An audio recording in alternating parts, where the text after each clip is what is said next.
दिनों भारत अपनी माशी पॉलिसीज की वजह से दाद का मुस्तहिक है। पिछले 3 हफ्तों में भारत के फॉरेन रिजर्व 600 अरब डॉलर तक पहुंच चुके हैं, जबकि हम अभी तक 10 अरब डॉलर का हिस्सा भी क्रॉस नहीं कर सके। आईटी में हमारा जो $5 बिलियन का जो था टारगेट वो पूरा नहीं हुआ। अलमन 2.6 बिलियन हमने जो कि $160 बिलियन इंडिया कमाता है सिर्फ आईटी से।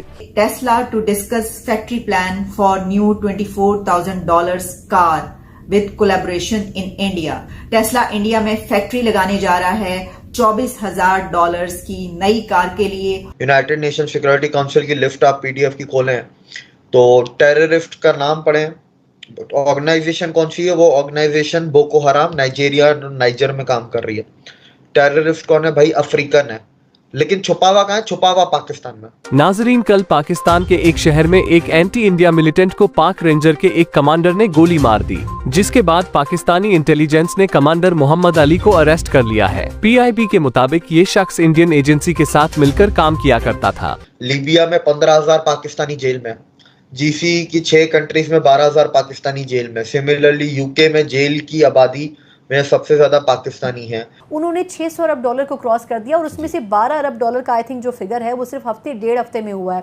सर, क्या जादू की छड़ी है इंडिया के पास? आज आपने एक वीडियो शेयर की थी ऑपरेशन थिएटर के दौरान। डॉक्टर्स को ऑपरेशन रोकना पड़ा, पसीने में शराबूर थे, मरीज बेचारा होश में आने को आ गया लेकिन कटी हुई बॉडी के साथ पड़ा था। और ये एक हॉस्पिटल की वीडियो आई है, ऐसे कई हॉस्पिटल्स मौजूद है।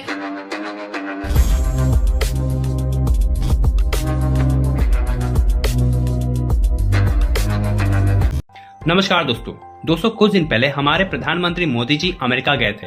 तब टेस्ला के मालिक इलॉन मस्क ने हमारे प्रधानमंत्री मोदी जी से मुलाकात की और उन्होंने कहा था कि वे जल्द ही टेस्ला की फैक्ट्री भारत में खोलने वाले हैं।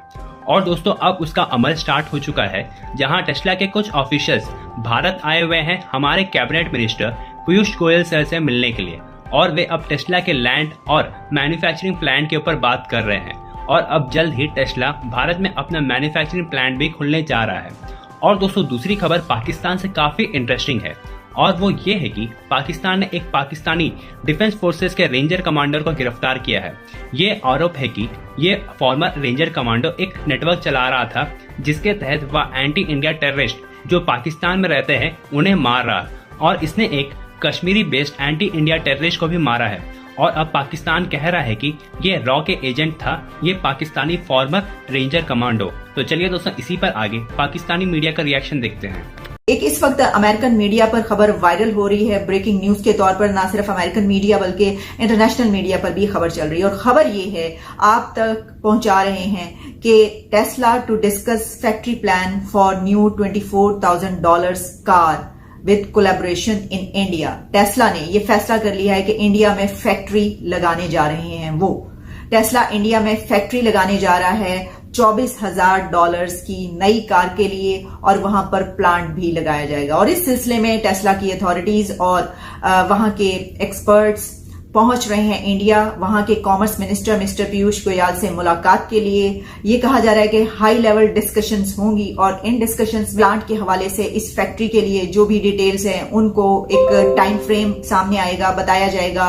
उसके बाद जो भी खबर आएगी वो भी आपके सामने रखेंगे। लेकिन इन हाई लेवल डिस्कशंस में एक बड़ी बात जो डिस्कस की जाएगी वो ये होगी कि ये फैक्ट्री कहां पर लगाई जाए, लैंड कितने एकर्स का हो और ये लैंड किस जगह पर हो। अभी आपको याद होगा, याद कि अभी 2 दिन पहले हमने बात की, आप तक खबर पहुंचाई कि दुनिया की दी लार्जेस्ट ऑफिस बिल्डिंग जो है वो इंडिया में बन चुकी है सूरत में, और उन्होंने पेंटागन को बीट कर दिया। और सिर्फ यही नहीं बल्कि उसमें कुछ जो इसके एक्सक्लूसिव फीचर्स थे वो ये थे कि क्योंकि वहां पर डायमंड ट्रेड का एक हब बन गया, तो पूरी दुनिया से जो कंपनीज वहां पर कोई 4,500-5 हजार ऑफिस की वहां पर जो है कैपेसिटी है वो आकर बनाएंगे, तो एक तरीके से दुनिया का जो सबसे बड़ा डायमंड ट्रेड होगा। क्योंकि वैसे तो सूरत के मुकाबले दुनिया के सबसे बड़े डायमंड कट भी होता है, रफ या उसको पॉलिश जो भी कहें। तो वो खबर हमने आप तक पहुंचाई। इसके अलावा बेशुमार खबरें डेली बेसिस पे इस तरह आती रहती हैं। तो ये खबर एक बहुत एक्सक्लूसिव न्यूज इसलिए है कि इससे पहले एलोन मस्क काफी अरसे से ये चाहते थे कि वो वहां पर फैक्ट्री लगाएं, लेकिन इंडिया की तरफ से इनकार कर दिया जाता था। इंडिया की तरफ से कहा जाता था कि इस तरह काम नहीं चलेगा सर, अगर आपने टेक्नोलॉजी ट्रांसफर करनी है तो सत्ते खैर आप जरूर आइए और हमारे मुल्क में आकर आप ये बिजनेस कीजिए। तमाम ही लोग, पूरी दुनिया चाहती है बिजनेस करना, तो वो कहते हैं हाँ जी ठीक है, अब सबसे ज्यादा पॉपुलेशन वाला कंट्री बन चुका है तो आपके लिए जगह ही जगह यहाँ पर है, लेकिन इसके लिए ये जरूरी है कि हमारी टर्म्स एंड कंडीशंस पर ये काम होगा। एक तो ये कि मैंने इंडिया की स्टोरी का हवाला इसलिए दिया कि पिछले हमने देखा कि 2 हफ्तों या 3 हफ्तों में गालिबन उन्होंने 600 अरब डॉलर को क्रॉस कर दिया और उसमें से 12 अरब डॉलर का आई थिंक जो फिगर है वो सिर्फ हफ्ते 1.5 हफ्ते में हुआ है।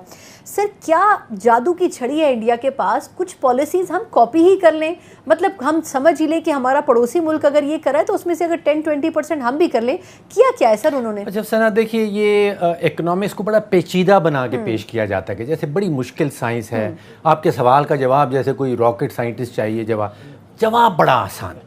उनके पास डॉलर के ज़खायर क्यों हैं और हमारे पास क्यों नहीं है? देखिए डॉलर के ज़खायर के सिर्फ 3 सोर्सेज, या तो आप एक्सपोर्ट करें फिर आपको डॉलर्स मिलते हैं, या फिर हमारे जो वर्कर्स बाहर काम कर रहे हैं पाकिस्तान के हों इंडिया के हों वो पैसे वापस भेजते हैं, और तीसरा तरीका ये है कि आप कर्जे उठा लें, और कोई चौथा तरीका तो नहीं है सर। लेकिन कर्जे अदा भी तो करने पड़ते हैं, अदा भी करने पड़ते हैं। तो ये 3 तरीके हैं आपके डॉलर्स के ज़खायर बढ़ाने के। अब आप ज़रा सोचिए कि आज से 10 साल पहले, 2023 का साल है, 2013 में चले जाएं, 2014 में चले जाएं, भारत की एक्सपोर्ट जो थी वो 450-460 अरब हुआ करती थी, आज वो 750 अरब पे पहुंच गई। डॉलर्स की बात कर रहा हूँ, डबल, ऑलमोस्ट डबल हो रही। और आज से 10 साल पहले, 12 साल पहले हम 30-31 पे फंसे हुए थे और आज भी वहीं पे फंसे हुए हैं। बिल्कुल सर, हम नीचे चले गए, उल्टा थोड़ा सा नीचे चले जाते हैं। आज आपने एक वीडियो शेयर की थी ऑपरेशन थिएटर के दौरान, डॉक्टर्स को ऑपरेशन रोकना पड़ा, पसीने में शराबूर थे, मरीज बेचारा होश में आने को आ गया लेकिन कटी हुई बॉडी के साथ पड़ा था। और ये एक हॉस्पिटल की वीडियो आई है, ऐसे कई हॉस्पिटल्स मौजूद हैं। आम आदमी के घर में बिजली नहीं है फिर भी वो हजारों रुपए बिजली के बिल भरता है, तनख्वाह ना होने के बराबर है, खाने पीने की अशिया महंगी हो चुकी है। क्या हम पत्थर के दौर में चले जाएं, मोमबत्ती जलाना शुरू कर दें? सोल्यूशन क्या है? अब मेरा ख्याल है घर में एक मुलाजिम आपको इसलिए रखना पड़ेगा कि वो लाइट बंद करता रहे और कब जलाए कब बंद करे, इसके लिए एक बंदा आपको परमानेंट रखना पड़ेगा, क्योंकि वरना अफोर्ड नहीं की जा सकती। और जो वीडियो वाली बात है, हमने ये तो सुना था 2 नहीं है, 1 पाकिस्तान, और ये नहीं सुना था कि एक अस्पताल के अंदर 2 निजाम। और वहां पे सिचुएशन ये है कि वहां पे एक VVIP वार्ड है एडमंड ब्लॉक के साथ, वहां पे तो रोशनियां थी, और वहां पे जहां पे गरीब लोग बेचारों का ऑपरेशन चल रहा था और जो बेहोश थे, और डॉक्टर ने बेचारे बड़े दर्द के साथ वो बनाई, उसने कहा कि मुझे नहीं पता ये लोग उठेंगे या नहीं उठेंगे, यानी चंद लीटर यहाँ डीजल नहीं है, और वहां पे जहां पे VVIP लोग बैठे हैं वहां पे लाइटें जल रही हैं, वहां पे डीजल भी मौजूद है, यानी एक अस्पताल है और वहां पे 2 निजाम है। ये घर घर की कहानी है, ये हर इंस्टीट्यूशन की कहानी है। आपने ये खबर सुनी होगी कि लाहौर में उसी अस्पताल के सामने एक ग्राउंड है जिसका नाम रेस कोर्स था, अब जिलानी पार्क उसको कहते हैं, वहां पे 40 करोड़ रुपए का, 400 मिलियन रुपए का एक झंडा लगाया जा रहा है, और झंडा लगा के साबित क्या करना है कि जी वो दूर दूर तक लोग उसको देख सकेंगे। भाई जो पहले झंडा है उसके साथ लोगों को जोड़ो, उसके साथ लोगों की कितनी मोहब्बत आप पैदा कर रहे हो। लोग तो बेचारे इस रियासत को डिसऑन कर रहे हैं, उसकी वजह यह है कि रियासत उन लोगों को डिसऑन कर रही है।